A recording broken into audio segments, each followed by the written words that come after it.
This isn't the video I was initially planning on uploading today. I was originally working on a video where I talked about everything that was coming in 1.4 and going over the special program as a whole, but before I knew it, I'd written 8 pages just talking about Miyabi, so instead, this is its own video now.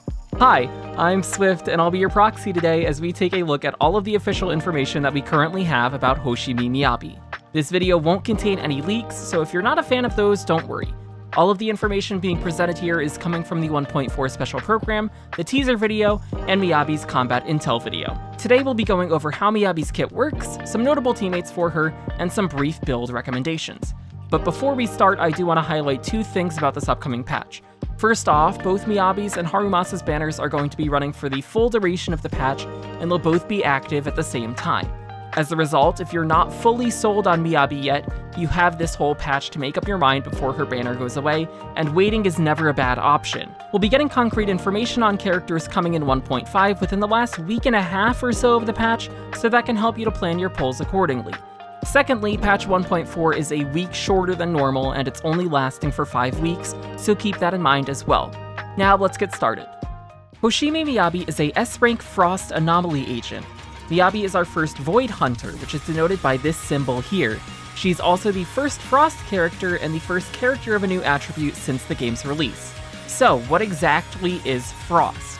Frost is what I would like to call a subtype or specialization of the Ice attribute. Any Frost damage still counts as Ice damage, as we can tell from her additional ability, which allows her to ignore a portion of Ice resistance. This means that any sources of Ice damage bonus, so slot 5 drive discs with an Ice damage bonus main stat, or 2-piece set effects like Polar Metal, will still have their full effects with Miyabi. This also means that buffs or debuffs that are related to Ice damage or Ice resistance, that characters like Sokaku, Lighter, Lycon, or a potential future character can provide would also work with her. The main distinction between Frost and Ice is with Anomaly application. Anomaly buildup of Frost and Ice are completely separate, so if you had Miyabi and Sokaku on the same team, Miyabi would be building up Frost Anomaly while Sokaku would build Ice Anomaly. Both of these can exist on the same enemy, and you can trigger disorder between Ice and Frost. It was mentioned in the special program that filling the Frost Anomaly bar triggers special versions of Freeze, Shatter, and Frostbite, which are the same effects that Ice Anomaly currently triggers. I would assume that these might have different multipliers than the current Ice version, since they did make the distinction of it being special, but we don't have that information available at this point, so that's purely speculation. For now, let's briefly cover the normal Ice versions of these effects though. Freeze immobilizes an enemy and stops them from moving or taking action for a set period of time, or until they're hit with a heavy attack that causes them to shatter. Shatter is activated at the end of Freeze, and it interrupts the enemy and deals Ice damage. Some enemies, mostly bosses, are immune to Freeze, and in that case, they'll skip being frozen and instantly shatter instead. Frostbite increases crit damage taken by the enemy for 10 seconds. This is an additive bonus that is the equivalent of having an additional 10% crit damage on the character that's doing that damage.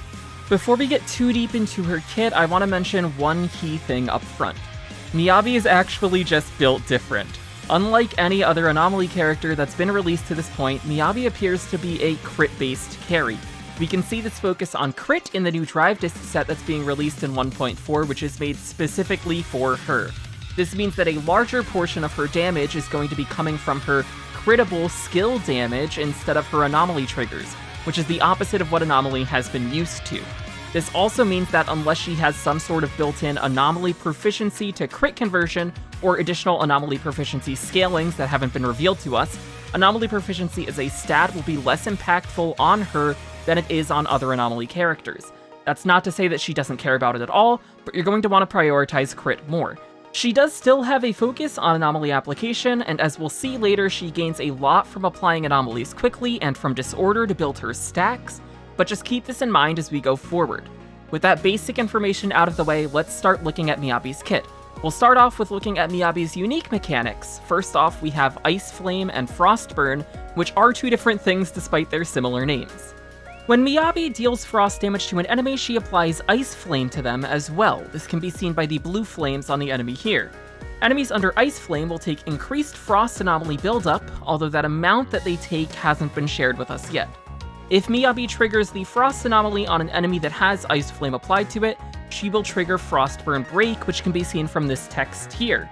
This does a large amount of frost damage and puts the enemy into the Frostburn state, which makes them take increased anomaly buildup from all party members. Miyabi is not able to apply Ice Flame to an enemy that is in the Frostburn state. Normally this state should last for 10 seconds like any other anomaly in the game, but you can clear it by triggering Disorder or by triggering the Frost anomaly again. You can see here that none of this combo applies Ice Flame to the enemy, and when Frost anomaly is triggered, the Frostburn break doesn't end up happening as a result. However, this does still trigger an anomaly, and we can see the decibel gain from that here. This Frost anomaly can still trigger the Freeze, Shatter, and Frostbite effects too, which we can see happen to the enemy on the left here.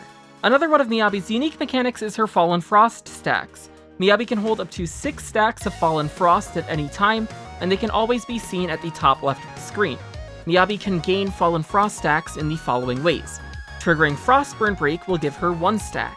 Using her EX special will give her 2 stacks. Having any party member trigger Disorder gives her 2 stacks as long as you have her additional ability active, and we'll talk more about that later. Using her ultimate gives her 3 stacks.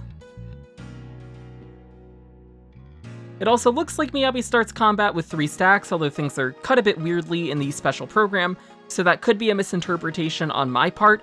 If this is the case though, then in content where you start with energy, you can quickly get up to 6 stacks by just using an EX special and triggering Frostburn Break on one enemy. So now that we know how she gets stacks, what are they actually used for? These stacks are consumed to use Miyabi's hold basic attack, Shimotsuki. You must have at least 2 stacks of Fallen Frost to use this move. This move charges up and consumes your Fallen Frost stacks, gaining a level of charge for every 2 stacks that it consumes, and then it deals damage that scales based off of its charge level. There are 3 different levels of charge, which I'll be referring to as HP 1, HP 2, and HP 3 for the rest of the video. We don't have any of the damage multipliers for this move or how much they vary based on the charge level, but I think it's safe to assume that this will be where a large portion of Miyabi's damage comes from. We can also see that the jump from HP 2 to HP 3 animation-wise seems pretty significant, with HP 3 having many more slashes. You'll most likely want to always have 6 stacks when you use this move, so stack management is going to be important. Miyabi's additional ability, Bask and Frost, increases the damage dealt by your hold basic attacks by 60%. And when triggering Disorder, she gains 2 stacks of Fallen Frost, and allows her next hold basic to ignore 30% of the enemy's ice res. Since this ability only interacts with Miyabi's Fallen Frost stack generation and her hold basic attack damage, it lends even more credibility to the fact that her hold basic attack is going to make up a large portion of her damage. Now that we've covered some of her more unique aspects, we can move on to the rest of her kit. Miyabi's basic attack combo is 5 hits long. Hits 1 and 2 are physical damage, while hits 3, 4, and 5 are all frost damage.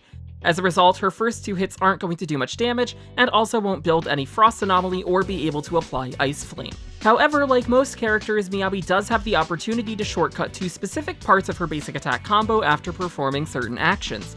All of the shortcuts that I could see are as follows. After finishing her basic attack combo, starting another one will shortcut to hit 2. After performing a dodge counter, she can shortcut to hit 4. After using her EX special, she can shortcut to hit 3. After using her hold basic attack, she can shortcut to hit 3. This clip specifically has her using her HP 3, but I'd assume that this applies to any charge level. After doing a quick assist, she can shortcut to hit 4. After using her ultimate, she can shortcut to hit 3. There might be other ways of shortcutting her combo as well, but these are all of the ones that I could find from the footage in the special program. Miyabi's special does a single slash of frost damage. Miyabi's EX special, on the other hand, Hisetsu, dashes forward to deal frost damage to enemies, and it can be used again in succession to do a series of follow-up slashes which also deal frost damage. As I mentioned earlier, using either EX1 or EX2 will give Miyabi 2 stacks of Fallen Frost. These EX specials also look like they build a good amount of Frost Anomaly. Miyabi's ultimate, Lingering Snow, is a series of large AoE frost attacks. As I mentioned earlier, this ultimate gives Miyabi 3 stacks of Fallen Frost. Like other Anomaly characters, this ultimate builds a substantial amount of Frost Anomaly. However, something particularly nice about this one is that it has the opportunity to trigger an anomaly partway through, and then the last hit generates a significant amount of anomaly as well afterwards. If you've played Jane, you might have experienced a time when you used her ult only to realize that the enemy was about to be assaulted anyways, and that the assault won't trigger until the very last hit of her ult, so you basically just wasted all of the buildup that you would have gotten. It's nice to see that this is less of a concern for Miyabi here. Miyabi's chain attack isn't anything special, I just think the animation looks really cool, and it was also only shown in the teaser video that was posted and not the special program, so I did want to include it here in case you haven't seen it. And lastly, Miyabi's core passive is something that we don't get to see at all. Oh well, I'm sure it's nothing important. I did also want to briefly cover Miyabi's materials that we know about and can speculate on based on what was shown in the special program. For her skill materials, it was confirmed that she will use freeze chips that are present in the game now, as we can see that they're awarded from her quality time events here. She also uses Anomaly certification seals for her Ascension, and her W engine will use Anomaly components just like any other Anomaly character, so those can be pre-farmed now as well. We did get to see that there is a new Expert Challenge and Notorious Hunt getting added to 1.4, so it's also safe to assume that she will use those new materials and you will have to farm for them after the patch is up. Now let's talk about teams. As of right now, it looks like Miyabi's best teams will include one other Anomaly agent, so let's start with those first.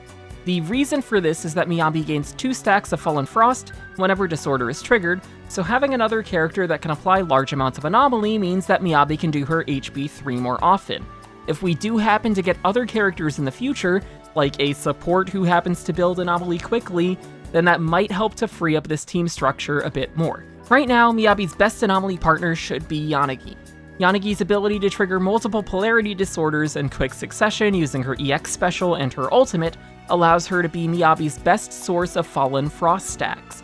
Even though Yanagi might want a decent amount of field time to get her job done, that should be outweighed by her own personal damage and the rate that she is able to trigger Disorder. She also activates Miyabi's additional ability on her own since they are part of the same faction, which does allow for some more freedom with your third slot as well. Miyabi's next best partner would be Bernice, and that's the team that I'll personally be running. While Bernice will trigger Disorder less frequently than Yanagi, and as a result she'll generate less stacks for Miyabi, her off-field presence does allow for Miyabi to have more field time. The other Anomaly agents, Jane, Piper, and Grace, can all still work to help trigger Disorder for Miyabi's Fallen Frost stacks, but I think they'll perform quite a bit worse and they might run into more field time issues as well. If you have a strong Anomaly character like Jane already, you're better off just building a solid team around her rather than trying to shoehorn her into these teams. I'll personally do some testing with Miyabi and Piper teams after launch since I already play Piper a lot, and I'll include my thoughts on them in a Miyabi First Impressions video later, but my expectations for those teams aren't great. In order to trigger Miyabi's additional ability, you need a member of Section 6 or a support character, so let's talk about supports next. You can pretty much use any of the 4 supports that are in the game right now, although I do think that Nicole has the least amount of synergy in these teams, so I'm going to focus on the other 3 here. Rina should be a very solid option when paired with Yanagi, since that will activate her additional ability, and the extra shock duration that her additional ability provides would help to increase the damage you get when triggering disorders on Yanagi's shock. Rina also provides a team-wide pen ratio buff, which would help the damage of both Anomaly characters. If you're using Fusion Compiler on your Miyabi, then Rina's buff here ends up being even stronger since it will stack with the pen ratio that you're already getting from your W engine. However, her buff's duration is pretty short at M0, so managing field time with that can be a bit of a problem. At M1, she becomes a lot more comfortable. Lucy is an incredible support character, especially at M6, and playing her in a team with Bernice also satisfies the requirements for her additional ability. Lucy is able to provide a team-wide attack buff, which both Anomaly characters in this team would appreciate, and she can also help to supplement Bernice's Anomaly application to help trigger Disorder faster in those teams. Her buff is extremely easy to keep full uptime on as well, which is very nice. Sokaku is able to provide a substantial attack buff and also an ice damage buff, things that Miyabi really loves. One issue with Sokaku though is that her attack buff needs to be passed along to the next character with a quick assist or after her chain attack, and that attack buff would only apply to whoever you're switching into. In a team like this, where you do have an Anomaly partner who's contributing to a meaningful portion of the team's damage, only being able to buff one of those characters can be a bit of a pain. I did also want to mention 2 other characters, one for good reasons and one for not so good reasons. Both of these characters don't help Miyabi trigger her additional ability, so they would mostly be for teams with Yanagi. First off, we have Caesar. Caesar should be a great third option in Yanagi teams specifically for a few reasons. First off, the attack buff that her shield provides is extremely beneficial to both Yanagi and Miyabi, and both of these characters would be able to fully benefit from it since they do all of their damage from on-field. Her shield and its interruption resistance should add an extra layer of comfort to these teams, and lastly, her extra daze application is always appreciated in teams where you aren't using a stun character. And speaking of stun characters, let's talk about Lighter. Unfortunately for anybody who pulled for Lighter thinking he would pair well with Miyabi, it doesn't really seem like he's going to be a great option here. In order to trigger Lighter's additional ability, you need to have an attack agent or someone from the Sons of Caledon, so we can't trigger his passive in teams with Yanagi. If you're running him with Bernice, then Miyabi loses out on her additional ability, and if you're building a team specifically for Miyabi, you really do want to have that active. So you really only have two options when it comes to trying to fit him into a Miyabi team. One would be running him with Miyabi and Yanagi and giving up his additional ability, but that also means that you lose out fully on the ice damage bonus that he applies. The other would be running him alongside Miyabi and Lucy, where all the characters in this team would get their additional abilities activated. However, in this case, you lose out on an Anomaly partner for Miyabi. You might still be able to make do with just the Fire Anomaly buildup from Lucy and Lighter, but the rate of disorder should be a good amount lower than actually using an Anomaly partner, and as a result, Miyabi's stack generation would suffer. I'll be interested to see what people do come up with when it comes to Lighter teams after release, but on paper right now it seems a little bit rough for him here.